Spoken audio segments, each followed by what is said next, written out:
ہم سیاہکار ہیں، ہم بدکار ہیں، ہم ذلیل و خوار ہیں، ہمارے اعمال ویسے نہیں ہیں، لیکن درود پاک کی برکت سے ہماری دعائیں قبول ہو جائے اور ہماری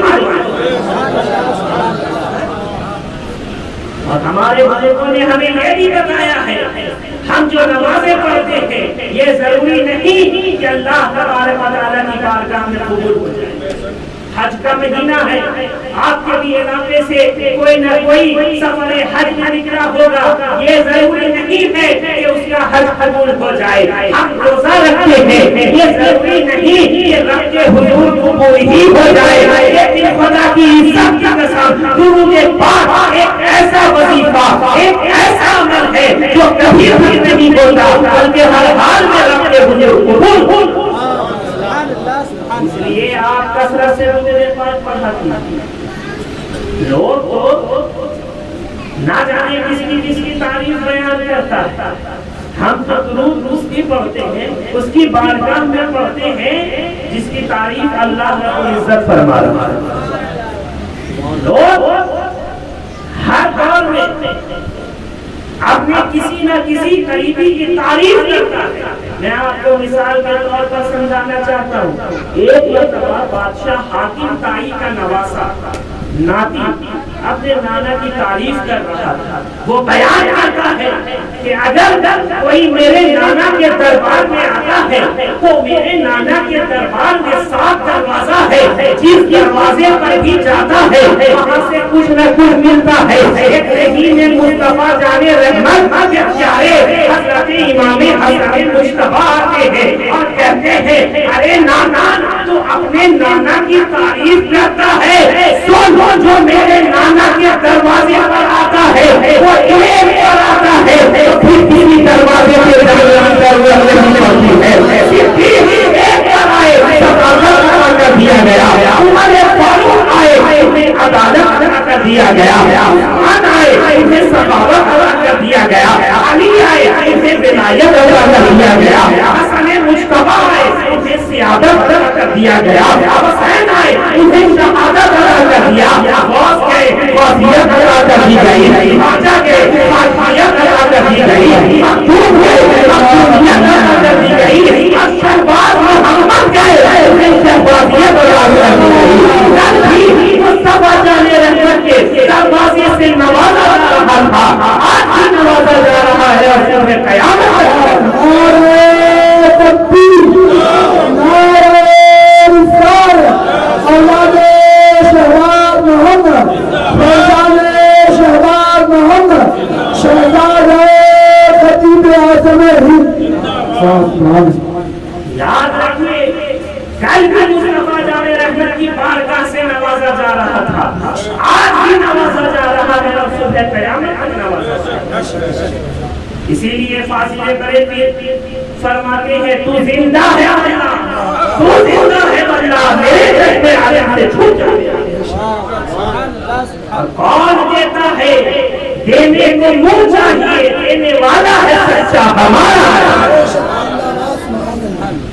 اس لیے پیارے اس بارگاہ سے اپنا رشتہ مضبوط کر دیا۔ اگر آپ نے حقیقت میں اس بارگاہ سے اپنا رشتہ مضبوط کر دیا تو آپ کی دنیا کی کامیاب اور آپ کا آخرت۔ ہم اولیاء صالحین کی بارگاہ میں جاتے ہیں، وہاں سے بھی نوازا جاتا ہے۔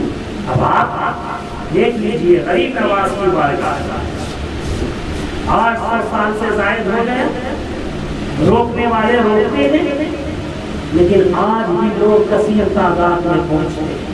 وجہ کیا ہے؟ اللہ تبارک و تعالی نے وعدہ فرمایا ہے اگر کوئی انسان کسی انسان سے وعدہ کرتا ہے تو وہ وعدہ ٹل سکتا ہے، لیکن رحمان اگر وعدہ کرے تو وہ کبھی ٹل نہیں سکتا۔ اللہ تبارک و تعالی قرآن مجید میں ارشاد فرماتا ہے ان الذین آمنوا وعملوا الصالحات سیجعل لهم الرحمن ودا، بے شک جو ایمان لائے اور عمل صالح کیے ان قریب رحمان ان کی محبت لوگوں کے دلوں میں پیدا کروانا۔ آپ دیکھیے غریب نواز کو گزرے ہوئے 800 سال ہو گیا، پھر بھی لوگ ان کی بارگاہ میں جا رہے ہیں اور فیضیاب ہو کر آ رہے ہیں، اس لیے کہ اللہ تبارک و تعالیٰ نے وعدہ فرمایا کہ جو بھی ایمان لائے گا اور عمل صالح کرے گا اس کی محبت میں لوگوں کے دلوں میں منتقل فرماؤں گا۔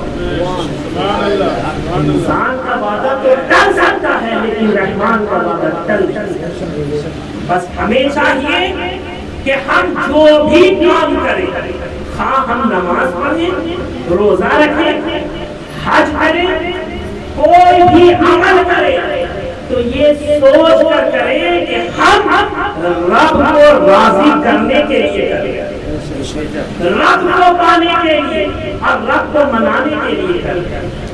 میں آپ کو ایک مثال کے ذریعے سمجھاتا ہوں۔ ایک مرتبہ حضرت رابعہ بصریہ رضی اللہ تعالیٰ عنہ اس حالت میں پائی گئی کہ ان کے ایک ہاتھ میں آگ کی مشال تھی اور دوسرے ہاتھ میں پانی کا مشکیزہ تھا۔ کیا تھا؟ ایک ہاتھ میں آگ کی مشال اور دوسرے ہاتھ میں پانی کا مشکیزہ۔ کسی نے آگے بڑھ کر پوچھا، اماں آپ اس حالت میں کہاں جا رہی ہیں؟ تو سنو، حضرت رابعہ بصریہ فرماتی ہیں کہ میں جنت کو آگ لگانے جا رہی ہوں اور دوزخ کو بجھانے۔ کیا فرمایا؟ میں دوزخ کو بجھانے اور جنت کو آگ لگانے جا رہی ہوں، اور صرف اس لیے کہ کوئی رب کی عبادت نہ ہی جنت میں لالچ میں کرے، نہ ہی دوزخ کے خوف سے کرے، بلکہ رب کی عبادت کرے تو رب کو پانے کے لیے کرے، رب کو بنانے کے لیے۔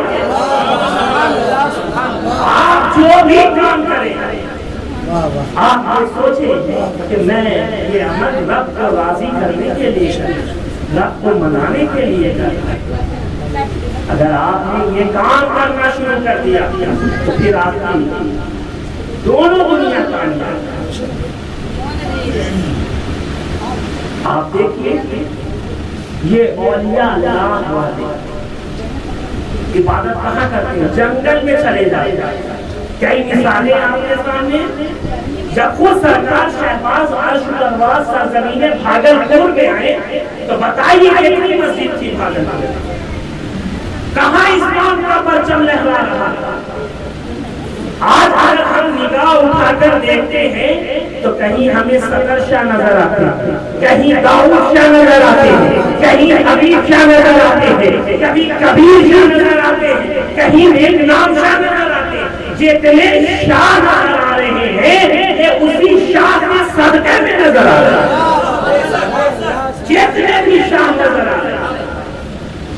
یہ اولیاء اللہ والے جنگلوں میں جاتے ہیں، رب کی عبادت کرتے ہیں، رب کو مناتے ہیں، رب کو راضی کرتے ہیں۔ آپ مثال کیوں سمجھیے کہ ایک مرتبہ بادشاہ ہارون رشید نے اپنے خزانے کا منہ کھول دیا اور یہ اعلان کر دیا کہ جو آئے گا اور جس چیز پر ہاتھ رکھے گا وہ چیز اس کی ہو جائے گی۔ یہ سننا تھا کہ لوگ کثیر تعداد میں پہنچ گئے، کوئی آ رہا ہے چاندی پر ہاتھ رکھ رہا ہے، چاندی لے کر جا رہا ہے، کوئی آ رہا ہے سونے پر ہاتھ رکھ رہا ہے، سونا لے کر جا رہا ہے، کوئی آ رہا ہے ہیرے پر ہاتھ رکھ رہا ہے، ہیرا لے کر جا رہا ہے۔ اتنے ہی میں بادشاہ ہارون رشید کی باندھی سامنے سے آتی ہے اور اپنا ہاتھ بادشاہ ہارون رشید کے اوپر رکھتا ہے۔ بادشاہ جلال میں آتا ہے، کہتا ہے، ارے نادان، ارے کمزد، بے وقوف، یہ تو کیا کر رہی ہے؟ لوگ آ رہے ہیں اور سونے جواہرات پر ہاتھ رکھ رہے ہیں اور لے کر جا رہے ہیں، اور ایک تو ہے کہ تو میرے اوپر ہاتھ رکھ رہی ہے۔ تو بادشاہ ہارون رشید کی باندھی بہت ہی مؤدب انداز میں کہتی ہے، حضور بے وقوف میں نہیں بلکہ یہ لوگ ہیں، میں جانتی ہوں یہ آ رہے ہیں اور سونے جواہرات پر ہاتھ رکھ رہے ہیں اور لے کر جا رہے ہیں، لیکن میں نے اس کے اوپر ہاتھ رکھا ہے جو چاندی کا بھی مالک ہے، جو سونے کا بھی مالک ہے، جو جواہرات کا بھی مالک ہے، جو تخت کا بھی ہی مالک ہے. تو بلا تشبیہ و تمثیل یہ جو اولیاء اللہ والے ہوتے ہیں، یہ جو مومنین ہوتے ہیں، یہ جو محسنین ہوتے ہیں، یہ جو ابرار و اخیار ہوتے ہیں، یہ اچھی طریقے سے جانتے ہیں اگر میں نے خدا کو بنا لیا تو ساری خدائی میرے اندر کا دباؤ پاتی ہوئی نظر آئے گی. اگر میں نے رب کو پا لیا تو میں نے سب کا پا. نعرہ تکبیر، نعرہ رسالت، اولاد شہداء محمد، فیضان مولا کرام زندہ باد. تو اس لیے کوئی بھی عمل کرے، کوئی بھی کام کرے تو یہ سوچ کر کرے کہ مجھ سے میرا رب راضی ہو جائے. اگر رب راضی ہو جائے تو سب راضی. ہم جو عبادتیں کرتے ہیں اپنے والدین سے محبت کرتے ہیں، کیوں کرتے ہیں؟ کہ رب راضی ہو جائے.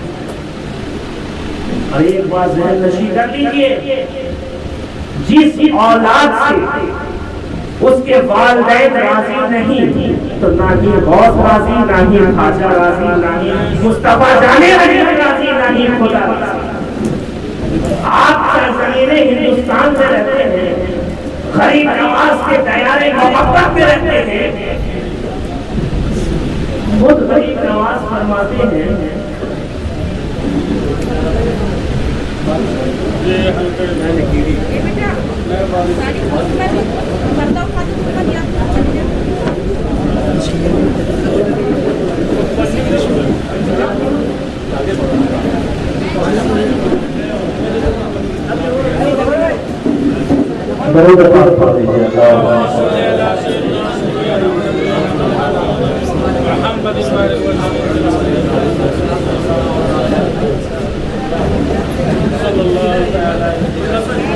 حضور خطیب اعظم حضور علامہ اشتیاق عالم نیاز شہبازی رضی اللہ عنہ فرماتے تھے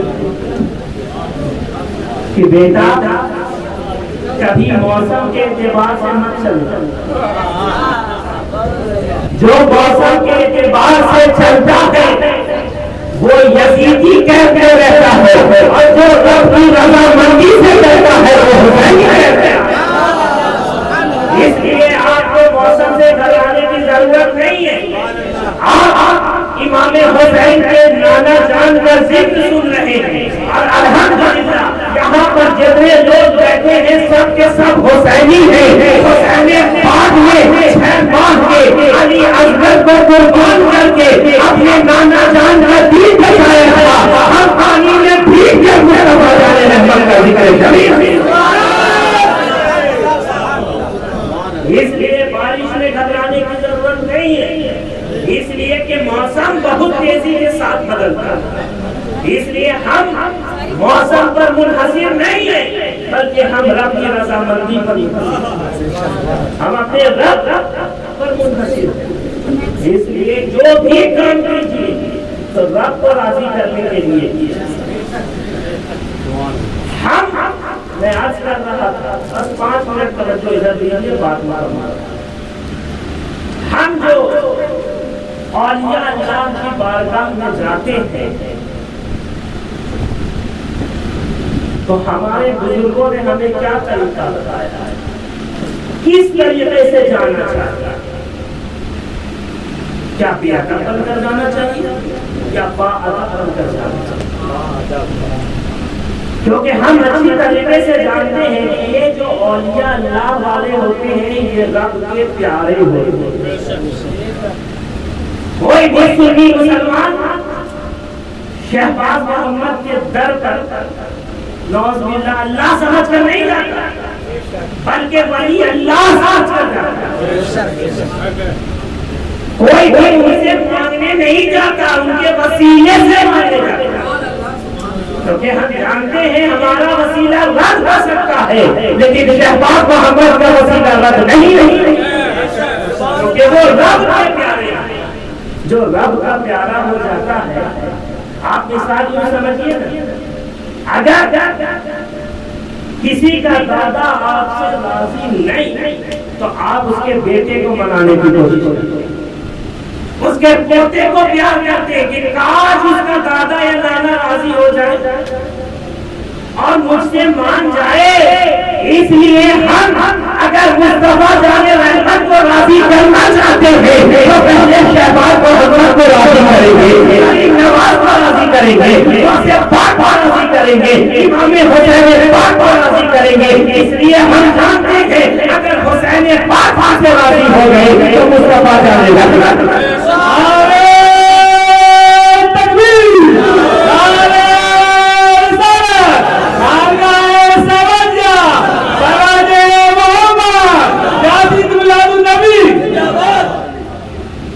اس لیے کیا آپ بہت محبت کے ساتھ تحقیق کو سن رہے ہیں, بس بہت تیزی کے ساتھ آپ تھک تو نہیں ہیں, بس 10 منٹ اور بات ذہن میں آ گیا. میں آج کر رہا تھا ہم جو اولیاء اللہ کی بارگاہ میں جاتے ہیں تو ہمیں ادب جاننا چاہیے, چہرے کے ساتھ ساتھ دل کو بھی صاف کر کے جانا چاہیے. چہرہ کو ہم وضو کے ذریعے چمکا ہی لیتے ہیں, اور جتنی نورانیت وضو بنانے کے بعد کسی انسان کے چہرے پر آتی ہے اتنی نورانیت کسی پاؤڈر اور کریم میں بھی نہیں.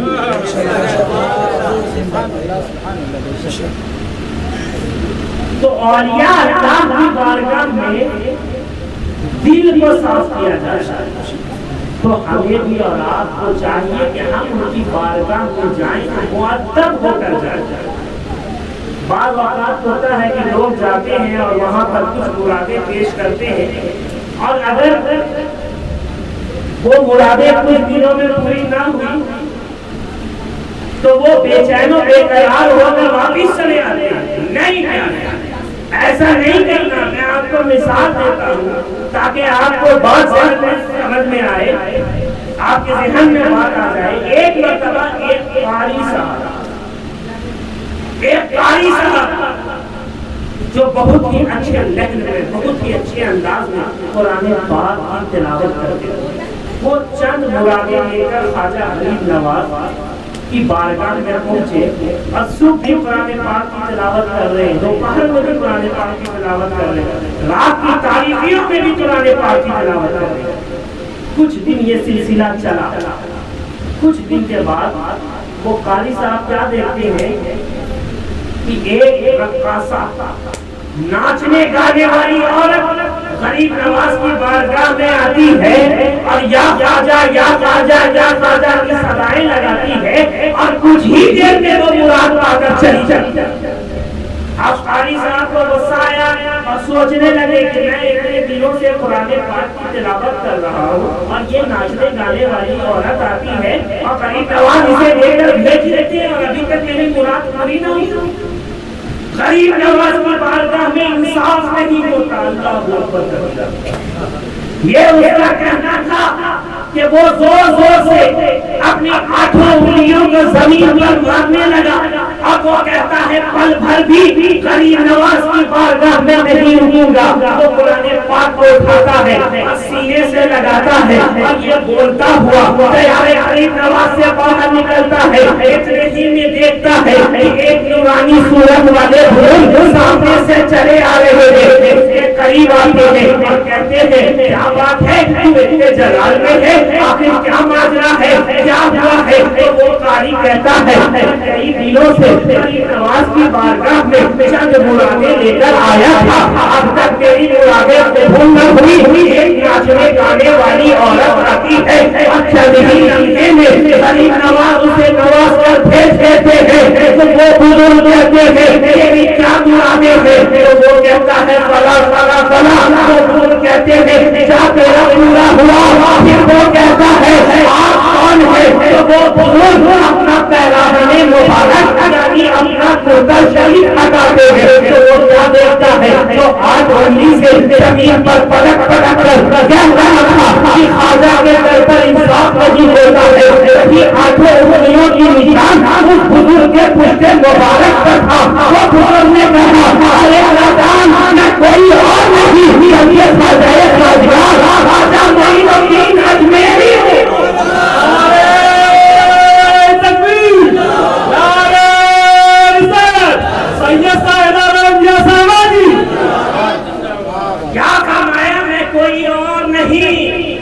تیرا راجہ معین الدین ہوں۔ پھر وہ بزرگ فرماتے ہیں سن تو بے صبرا ہے بے صبرا، تیرے اندر پیشنس نام کی صبر نام کی چیز نہیں ہے۔ سن میں تجھے روز اس لیے بلا رہا تھا، اس لیے کہ تو مجھے بہت پسند آ رہا تھا، تو جو قرآن پاک کی تلاوت کر رہا تھا تو مجھے بہت قرار مل رہا تھا، مجھے بہت سکون مل رہا تھا۔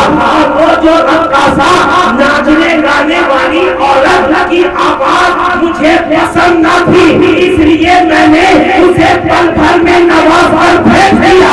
تو مجھے پسند تھا، اس لیے میں چاہتا تھا کہ روز تو میرے دربار میں آئے۔ تو پیارے کیا سمجھ میں آیا؟ اگر ہم بزرگان دین کی بارگاہ میں جاتے ہیں اور ہماری مرادیں پوری نہ ہو رہی ہے تو سمجھ لینا اللہ بزرگ مجھ سے محبت فرما رہے ہیں، مجھ سے پیار فرما رہے ہیں، اس لیے وہ چاہ رہے ہیں کہ میں روز ان کی بارگاہ میں۔ نعرے تکبیر، نعرے رسالت، خواجہ کا ہندوستان، میدان کریم کا وقت۔ اس لیے پیارے اور یہ اللہ کی بارگاہ میں جائیے تو بات آپ کو آج غالباً اہل خانہ یہ محفل برائے سال سماعت